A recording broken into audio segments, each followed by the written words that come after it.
You know, in today's wars, from the skies over the Middle East all the way to the battlefields of Ukraine, there's this really strange and frankly unsustainable math problem playing out. It's a problem that links multi-million-dollar missiles to what are basically hobby-sized drones, and in doing so, it reveals a pretty startling dependency right at the heart of modern warfare. So let's dig into this new battlefield equation. Okay, so get this.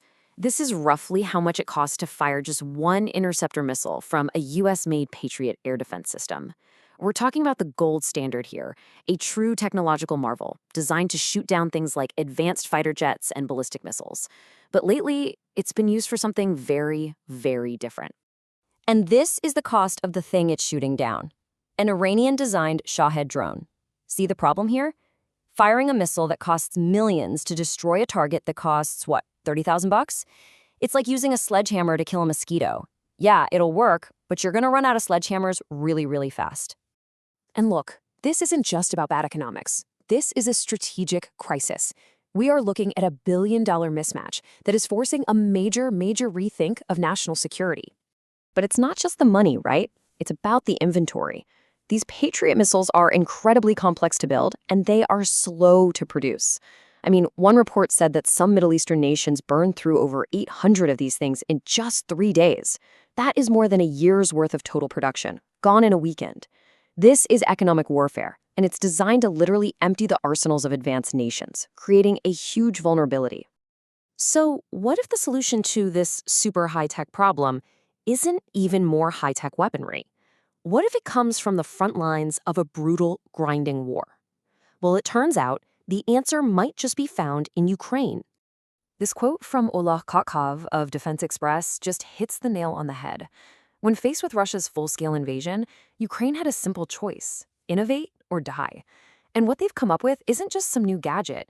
They're offering the whole house, a complete battle-hardened system, along with the human expertise to actually make it all work. So what was their solution? Instead of a multi-million-dollar missile, they developed interceptor drones that cost somewhere around $1,000 to $2,000. That is an absolute game changer. You could launch 2,000 of these for the price of just one Patriot interceptor. The math is just staggering. And this wasn't some planned 10-year R&D project. No, this was a desperate act of survival. Ukraine's defense industry, which was pretty minor before, was suddenly forced into overdrive. They went from a concept on a whiteboard to mass production in a matter of months. And crucially, they've tested these systems in the most demanding, brutal environment on Earth. This isn't theory, it's combat-proven tech. So now, with this new and proven capability, Ukraine is in a position to make a really fascinating offer on the world stage, a kind of geopolitical drone swap. The logic from President Zelensky is elegantly simple. He's saying, look, Ukraine has a surplus of these cheap, effective drone colors, but we're desperately short on the high-end Patriot missiles we need for ballistic missile defense. Meanwhile, the US and its allies have the Patriots, but they're burning through them at an insane rate on cheap drones. The proposed swap?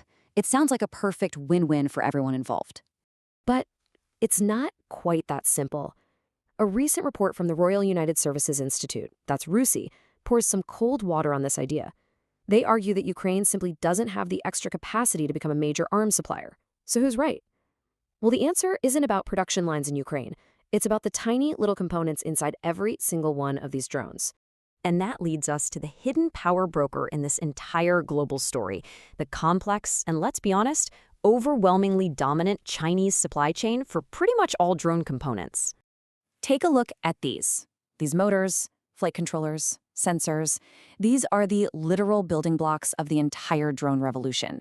It's what Ukraine uses to build its interceptors, and it's what Russia uses for its attack drones. And almost all of them trace back to one single place. China's dominance here is absolutely staggering. It's been fueled by decades of state investment and just a massive manufacturing scale. It supplies roughly 80% of the entire global market for these unmanned aerial systems and their components. This isn't just market leadership, it's a strategic choke point on a global scale. And we're not just talking about finished products here. This control is about the raw materials and the core components that pretty much nobody else can produce at this scale. We're talking about things like permanent magnets, those special high-powered magnets that make the motor spin.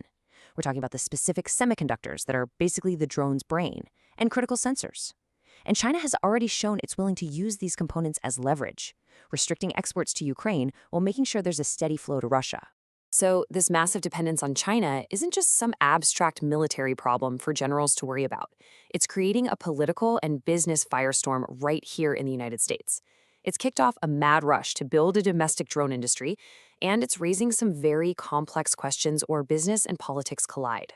So, according to reporting from the Wall Street Journal, here's what happened. When the Trump administration banned Chinese-made drones and components, it basically created a protected market for American companies overnight. Seizing that opportunity, Donald Trump Jr. and Eric Trump invested in a Florida drone company called Powerus. And the supply chain connection here is direct. Powerus is a customer of a company called Unusual Machines, a drone components company where Donald Trump Jr. also happens to be a shareholder and an advisor. Now, as you can probably imagine, this move has drawn some pretty sharp criticism. For example, Melanie DeRigo, executive director of the Campaign for New York Health, offered this perspective, arguing that the family is profiting from a demand that was created by their own father's policies and military actions. And that brings us to the final critical question that hangs over all of this. The drone has, without a doubt, completely changed the face of warfare. It offers cheap, precise power to pretty much anyone who can build one. But Ukraine's clever gambit and the rush for domestic production here in the US, they both reveal a very deep and uncomfortable truth.